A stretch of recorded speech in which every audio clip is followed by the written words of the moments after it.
PM classes में आप सभी मित्रों का हार्दिक स्वागत है।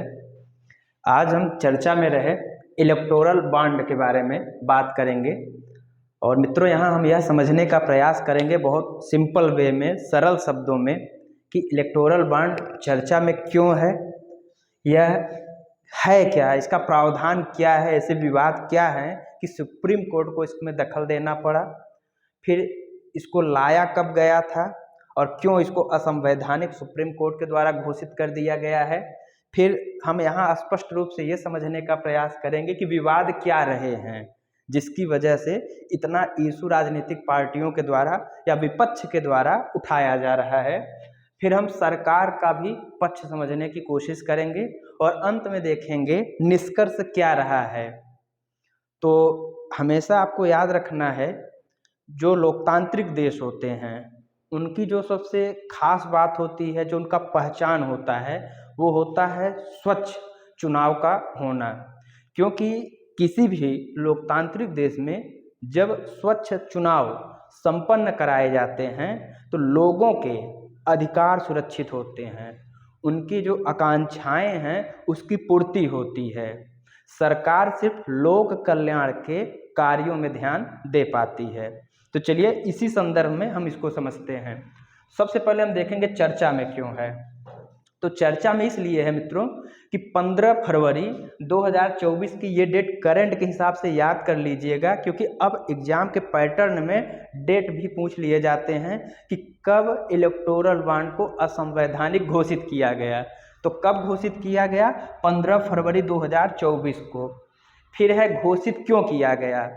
तो इसलिए घोषित किया गया क्योंकि जो यह बनाया गया था कानून, उसमें जानने के अधिकार को आप जब पढ़ेंगे, सूचना के अधिकार को, जो कि हमारा मूल अधिकार है, तो जो मूल अधिकार होता है उसमें जानने का भी एक अधिकार हमें आर्टिकल 19 में मिला हुआ है, तो यह उसके उल्लंघन करता है।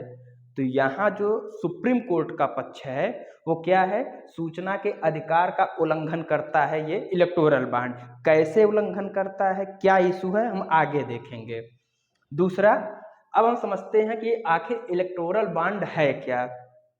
तो होता क्या है कि लोकतांत्रिक देश में चुनावी चंदे के माध्यम से राजनीतिक पार्टियां प्रचार प्रसार करती हैं, और ये जो पैसा चुनाव का खर्च वाला पैसा होता है ये कहीं से भी गलत नहीं होता है, अगर एक सिस्टमैटिक वे से, संवैधानिक तरीके से, विधि के नियम के अनुसार खर्च किया जाता हो तो। ठीक है, तो क्या है ये? तो इसमें इलेक्टोरल बॉन्ड में प्रावधान किया गया कि राजनीतिक दलों को यह चंदा देने का एक जरिया है। क्या है? चंदा देने का एक वित्तीय जरिया है। ये क्या प्रदान करता है? एक चंदा प्रदान करता है। ठीक है, अब दूसरा प्रश्न है कि चंदा कौन दे सकता है, और जो विवाद का कारण है वो यहीं से शुरू होता है। क्या? चंदा कौन दे सकता है? तो कहा गया कि कोई एक व्यक्ति भी हो सकता है जो क्या दे सकता है? चंदा दे सकता है। ठीक है, कितना चंदा दे सकता है? 1000 से ऊपर वो कितना भी दे सकता है। दूसरा है कोई कंपनी हो सकती है।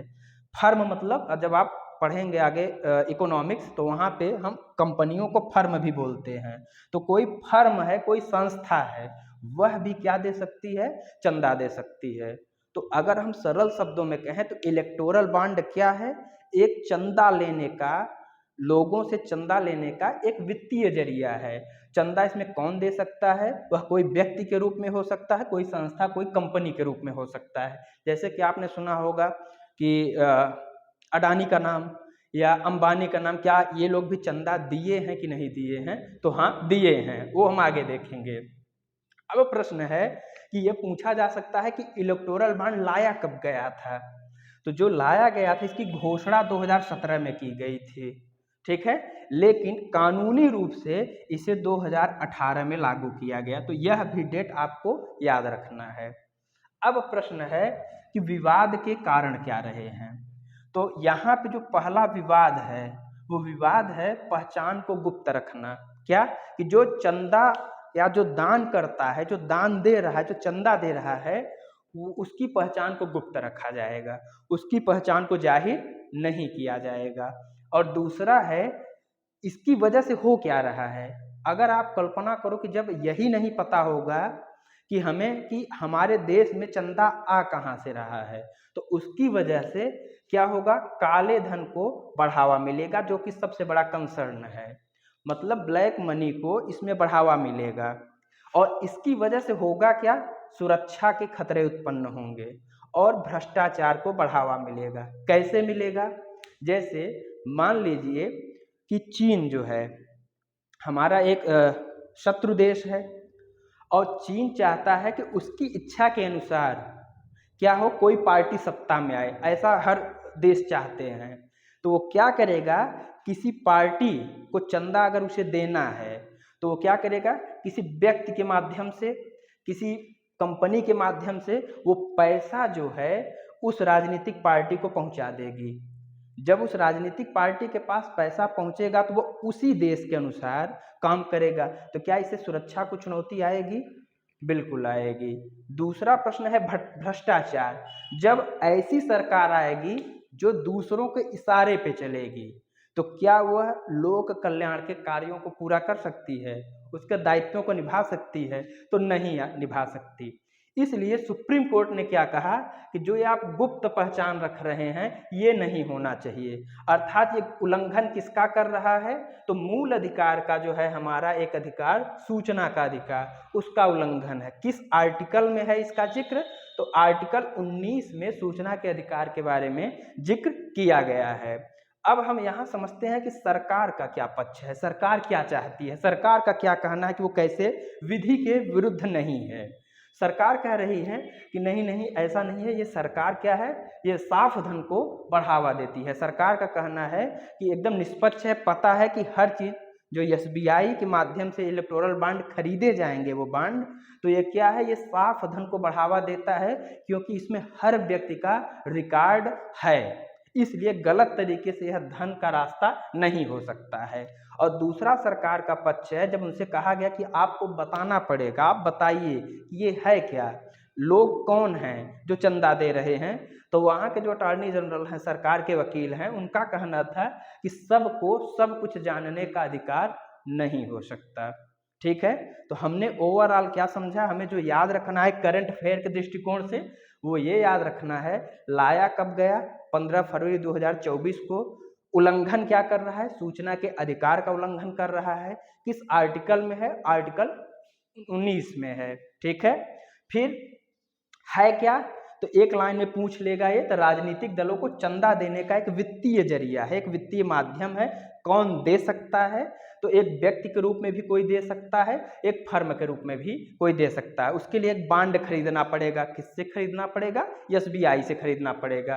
कीमत क्या होगी, 1000 रुपये से ऊपर का वो हो सकता है। इसे लाया कब गया था, तो 2017 में इसके बारे में कहा गया था कि हम एक ऐसी व्यवस्था ला रहे हैं और 2018 में इसे कानूनी रूप से लागू किया गया। अब है विवाद क्या है, तो मैंने बताया कि पहचान को गुप्त रखना ही सबसे विवाद है और उसकी वजह से भ्रष्टाचार और सिक्योरिटी कंसर्न है।